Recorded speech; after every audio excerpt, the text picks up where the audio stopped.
નમસ્કાર વિદ્યાર્થી મિત્રો, જય શ્રી કૃષ્ણ, સુપ્રભાતમ. વિદ્યાર્થી મિત્રો, આજે આપણે જોઈએ કે ધોરણ 11 ની અંદર જે આપણે સરસ એવી પ્રથમ પરીક્ષા આવવાની છે, બરાબર, ફર્સ્ટ એક્ઝામનું પેપર આવવાનું છે. તો એ વિશે તમને માહિતી આપું કે એની અંદર જે એસાઇનમેન્ટ રૂપી તમારે પ્રશ્નો મીન્સ કે તમારે કયું ચેપ્ટર છે એમાંથી પણ શું તમારે તૈયારી કરવાની છે સારી એવી કે જેમાંથી તમે ઓછા સમયમાં વધુ માર્ક્સને કવર કરી શકો, બરાબર. તો એમાં કઈ વસ્તુ છે, કયા પ્રશ્નો છે, કેવા હોવા જોઈએ, બરાબર, અને તમારે કઈ રીતના લખવાનું છે, બરાબર, કયા કયા પ્રશ્નો છે જેમાંથી આપણે એ મહત્વમાંથી બી આપણે કોઈક પ્રશ્નપત્ર રૂપે વાંચન કરી શકીએ.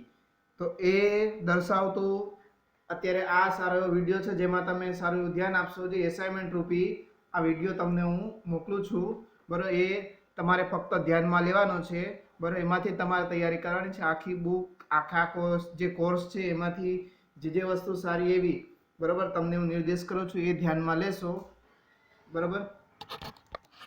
તો વિદ્યાર્થી મિત્રો, આપણે જોઈએ કે આપણા અભ્યાસક્રમની અંદર કઈ વસ્તુ છે જેને આપણે તમારે કોર્સની અંદર ધ્યાન દેવાનું છે, બરાબર. જેમાં કાવ્ય નંબર 1 છે, કાવ્ય નંબર 3 છે, પાઠ નંબર 11, 12 અને 14, બરાબર. આટલા કાવ્ય અને પાઠ છે. હવે એમાંથી બી આપણે સરસ રીતના કયા પ્રશ્નો છે, બરાબર, મીન્સ કે વિકલ્પો છે કે પ્રશ્નોના જવાબ છે કે ભાષાંતર છે, શું છે, બરાબર, દરેક પ્રશ્નોને આપણે અત્યારે ધ્યાનમાં લઈશું, દરેક પ્રશ્નો તમને બતાવીશું. એમાંથી તમારે વાંચન કરવાનું રહેશે, બરાબર. જોઈએ વિદ્યાર્થી મિત્રો, જે તમારે પ્રશ્ન પૂછાય તો મીન્સ કે શ્લોક પૂર્તિ પૂછાય તો શ્લોક પૂર્તિની અંદર જોઈએ તો અભયમ મિત્રાદ, અભયમ અમિત્રાદ, અભયમ જ્ઞાતાદ, અભયમ પરોક્ષાદ, અભયમ નક્તમ, અભયમ દિવાનઃ, સર્વા આસામ મિત્રમ ભવંતુ, બરાબર. તો આ છે શ્લોક રૂપે પૂછાય અને આ છે ભાષાંતર રૂપે પૂછાય, બરાબર. એટલે આનું ભાષાંતરે તૈયાર રાખવાનું અને આનું શ્લોકે તમારે મોઢે કરી રાખવાનો, બરાબર. ચલો, પેલા આ શ્લોક થયો. બીજો કે છે કે અગ્નેનય સુપથારાય અસ્માન વિશ્વારી દેવ વયુનાન વિદ્વાન યુયોધસ જુહુ રાણમ એનો ભૂયષ્ઠાંતે નમઃ ઉક્તે વિધેમ, બરાબર. આ જે શ્લોક છે એ પણ તમારે મોઢે કરી રાખવાનો અને એનું ભાષાંતર કરી રાખવાનું રહેશે, બરાબર, જેના અંદર તમારે વાંચનમાં સરળતા રહે. તો મોઢે કરવાનો અને ભાષાંતરે કરવાનું છે, બરાબર. એટલે તમારે તૈયારી રાખવાની રહેશે, બધા કોર્સમાં બધું નહીં. પછી જો વિદ્યાર્થી મિત્રો વિકલ્પો, તો વિકલ્પોની અંદર તમારે પૂછાશે પ્રશ્ન પહેલો જ વહેલો છે જેમાં 25 માર્ક્સના એમસીક્યુ હશે. તો આપણે જોઈએ 25 માર્ક્સના એમસીક્યુમાં આશા ઇત્યસ્ય પદસ્ય કહ અર્થ, બરાબર. તો દિશા જવાબ આવે. સમાનેન વો, તો શું આવશે? હવિષા. અમે સમાન રીતના હવિષથી. પછી કમ અજ્ઞો અન્યમિવ અભિહર્યત, તો વત્સમ જાતમિવ. અજ્ઞા કા ભવતી, બરાબર, તો ગૌ. અને પછી કે છે વિશ્વ ભેષજ કહ, તો જે આપણો હાથ છે કેવો કયો છે? તો કે છે કે હસ્ત, બરાબર. કેવો કયો છે? હાથને છે આખા વિશ્વની ઔષધિ રૂપી કહ્યો છે. હવે વિદ્યાર્થી મિત્રો એના પછી જોઈએ સરસ એવું તો મંત્ર પૂર્તિ પૂછાય. જે આપણે અગાઉ આપણે કીધું શ્લોક પૂર્તિ, એ પછી પણ આ એક છે જે મંત્ર પૂર્તિ રૂપે પૂછી શકે.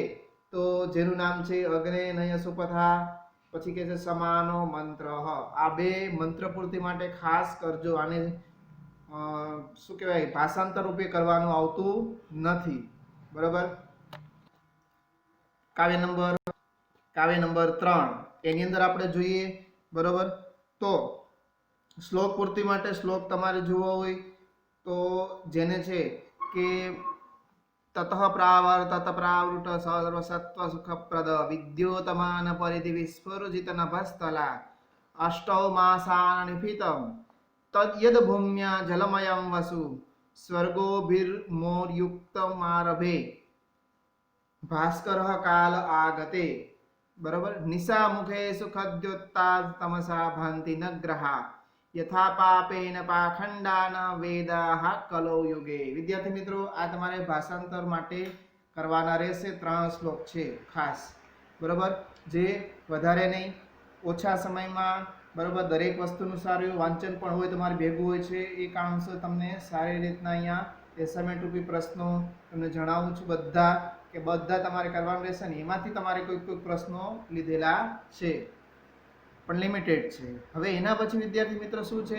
તો કે છે કે એના પરથી છે વૈકલ્પિક પ્રશ્નોના જવાબ આપો, નીચે આપેલા વિકલ્પોના ઉત્તરો જણાવો. તો કે છે કે કેવી વર્ષા ઋતુ શરૂઆત થઈ તો કે છે સર્વને દરેકને સુખ આપનારી. ભાસ્કર ભૂમ્યા તો કે છે સૂર્યનારાયણે ભૂમિનું કેવું જળ પીધું તો કે છે કે કેવું દ્રવ્ય પીધું તો કે છે જળરૂપી દ્રવ્ય પીધું છે. ધાતરૂપી નહીં, સુવર્ણમય રૂપી નહીં. પછી કે છે કલયુગે પાપેન કે ભાંતિ, કળયુગમાં કોણ શોભે છે પાપની માફક? પાખંડીઓ. અનાજની સંપત્તિથી, અનાજરૂપી સંપત્તિથી ખેતરોમાં કોણ આનંદિત થવા લાગ્યું તો કે છે કે ખેડૂતો.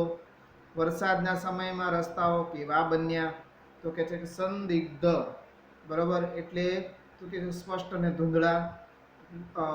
વાદળના આગમનથી કોણ પ્રસન્ન થાય છે તો કે છે કે મોર. શિખંડી ન.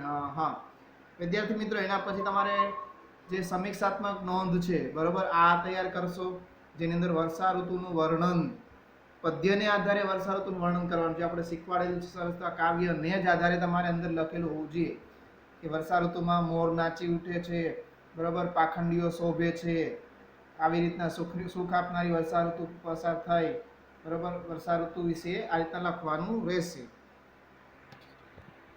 વિદ્યાર્થી મિત્રો એના પછી છે કે તમારે કહીએ કે ભાષાંતર કરો. ગદ્યખંડનું ભાષાંતર પૂછે, બરાબર, તમારે ભાષાંતર તમારે મોઢે કરવાનું રહેશે. જેની અંદર છે સ્વયંભુવસ્ય મનોહો વંશે.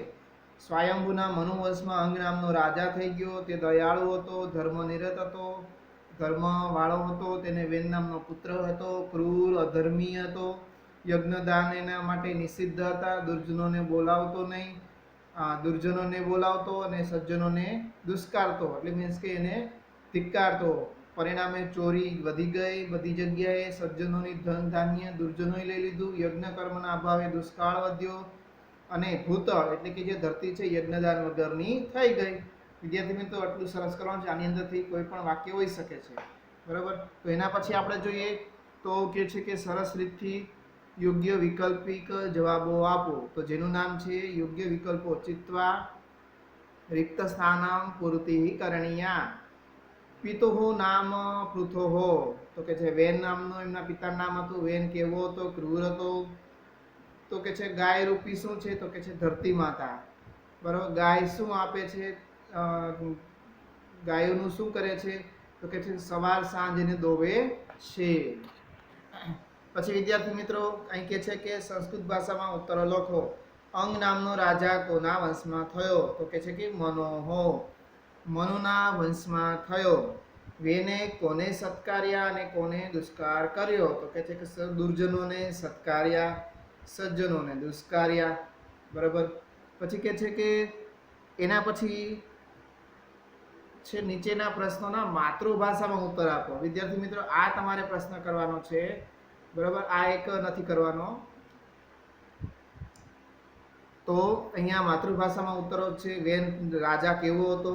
બરાબર. તો કે છે ક્રૂર, અધર્મી હતો, યજ્ઞદાન ધર્મ વગરનો હતો, પ્રજાને રંજાડતો હતો, બરાબર, પાપી હતો. પછી કે છે પ્રજાની રક્ષા માટે ઋષિએ શું કર્યું તો વેનને દંડિત કરીને મારી નાખ્યો. પૃથુના રાજ્યાભિષેક સમયે પ્રજાની સ્થિતિ કેવી હતી તો કે છે કે પ્રજાની સ્થિતિ કેવી હતી તો કે અન્ન દાન ધર્મ વગરની હતી. પ્રજા સાવ નિર્ધન હતી, કંગાળ હતી. પ્રજા સાવ દુષ્કાળ પડી ગયો હતો એવી હતી. રાજા પૃથુ ભૂમિને શા કારણે બાળવા માટે તૈયાર થયો? કારણ કે પોતે પ્રજા માટે કંઈક આપવા સક્ષમ નથી. દોહન ક્રિયાની વિશેષતા તો કે છે ગાય રૂપી ખેડૂતે, ખેતર રૂપી ધરતી માતા જે છે, બરાબર, પોતે એ રીતના એને દોઈ છે. તો અહીંયા દોહન ક્રિયાની વિશેષતા છે. ખેડૂત બની ખેતરમાં, બરાબર, અન્નરૂપી એટલે દૂધ મેળવ્યું, બરાબર, ગોવાળ બનીને એટલે કે છે કે ખેડૂત બનીને. તો આ રીતના એ દોહન ક્રિયાની વિશેષતા ઘણી સારી છે, લાંબી છે. વાંચન કરી અને તમે સરસ રીતના પોતે પેપરની અંદર લખશો. પછી વિદ્યાર્થી મિત્રો અહીંયા કે છે કે આ જે છે પેરેગ્રાફ એ તમારે કરવાનું રહેશે, બરાબર, જેને કહેવાય ઓછા સમયમાં વધુ વાંચન. તો આ પેરેગ્રાફ તમારે મોઢે કરવાનું રહેશે, જેની અંદરથી તમારે મેં તમને 5-7 પેરેગ્રાફો આપ્યા છે, જેમાં તમારે કરવાના અને એમાંથી તમારે પ્રશ્નો મીન્સ કે ભાષાંતર આવશે. પછી વિદ્યાર્થી મિત્રો એના પછી છે વૈકલ્પિક પ્રશ્ન જવાબો. લેખકે શું લઈને સાહિત્ય મર્મગ્ન નેતાની પાસે ગયા? પુસ્તક. મુખનો કોળિયો પણ ક્યારેક રોકાય છે, તો કિંતુ શબ્દને કારણે. તો વિદ્યાર્થી મિત્રો એના પછી છે કે જમીન કોના વંશજોના અધિકારમાં છે? તો કે છે કે લેખકના. પછી કે છે વિદ્યાર્થી મિત્રો લેખકે નેતાજીને શું આપ્યું? તો કે છે કે સંસ્કૃતનું પુસ્તક આપ્યું. પછી વિદ્યાર્થી મિત્રો કોની કુટિલતા હંમેશા જોવા મળે છે? તો કે છે કિંતોહો કુટિલતા. બરોબર.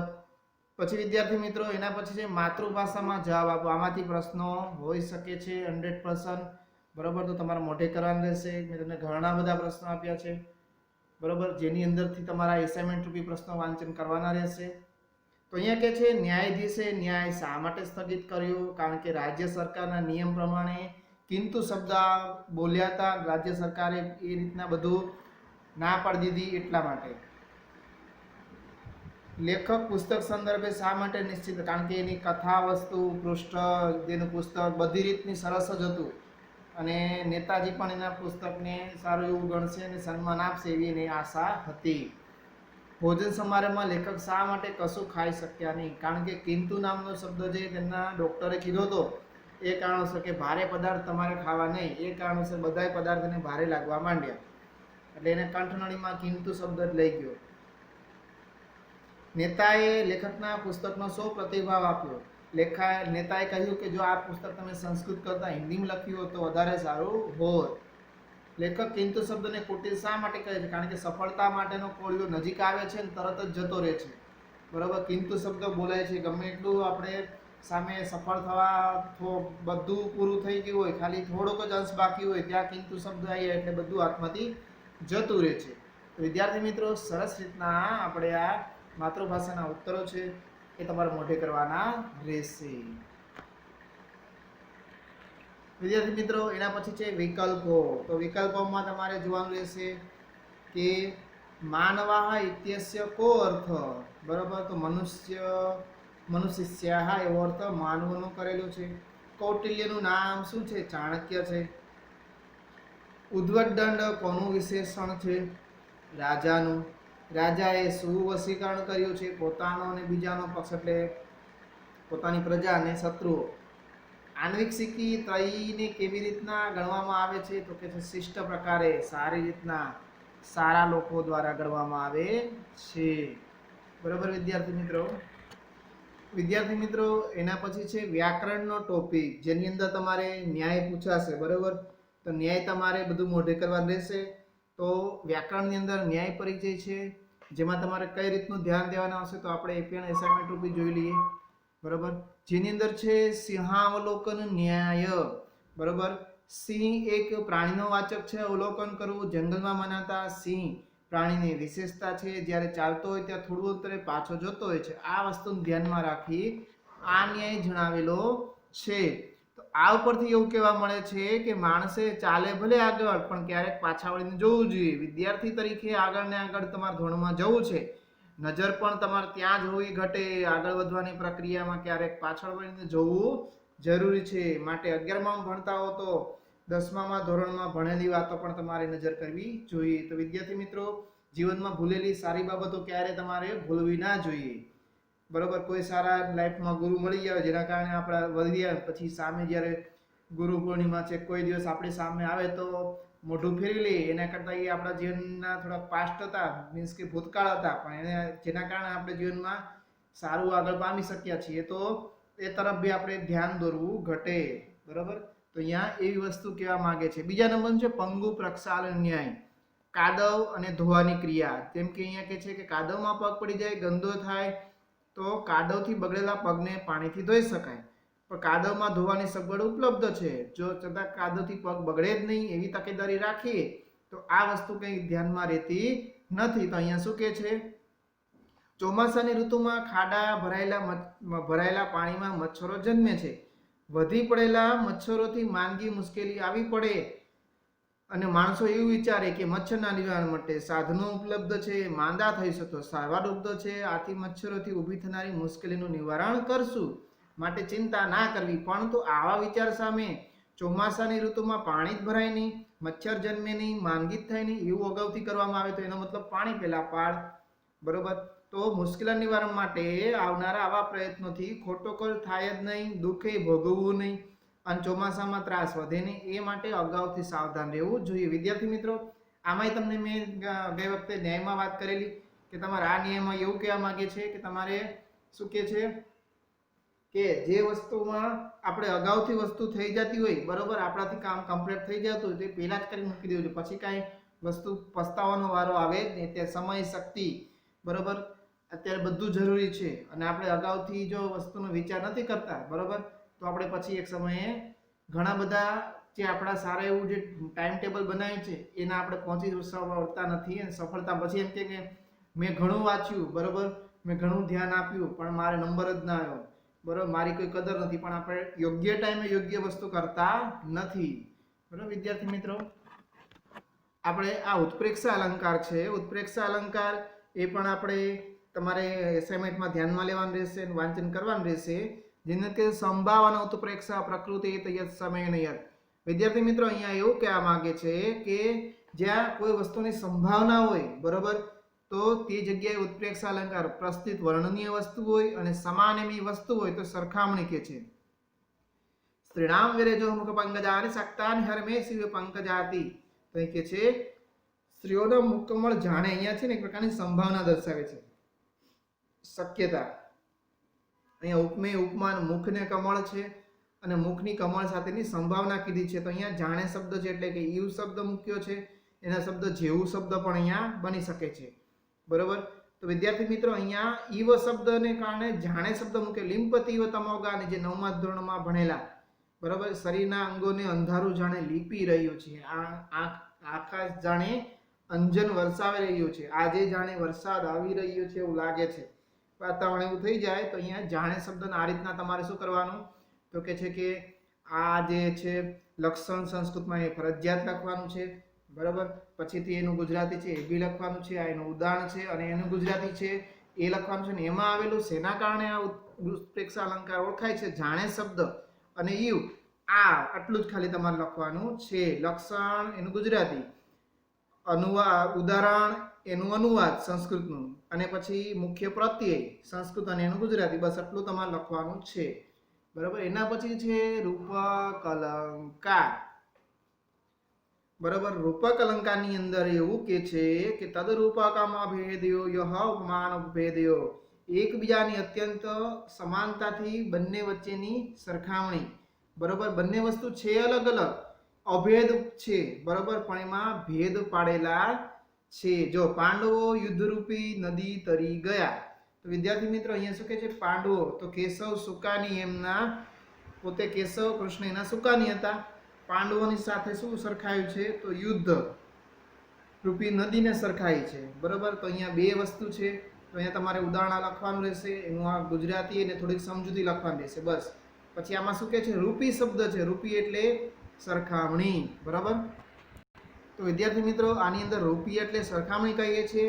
બરાબર. તો જે શબ્દ મુખ્ય આમાં એ રીતના તમારે લખવાનું રહેશે. બરાબર. રૂપી છે તો મુખ્યત્વે ઈવ શબ્દ જોઈ, બરાબર, તમારે આની અંદર શું કરવાનું છે તો અહીંયા ખલું શબ્દ આપ્યો છે, ખરેખર. બરાબર. તો આ પ્રત્યયની અંદર આપ્યો છે. તો વિદ્યાર્થી મિત્રો, આપણે આ ધોરણ 11, બરાબર, જેનું આપણે પાર્ટ નંબર 2 આના પછીના વિડીયોમાં જોઈએ. જય શ્રી કૃષ્ણ, જય હિન્દ.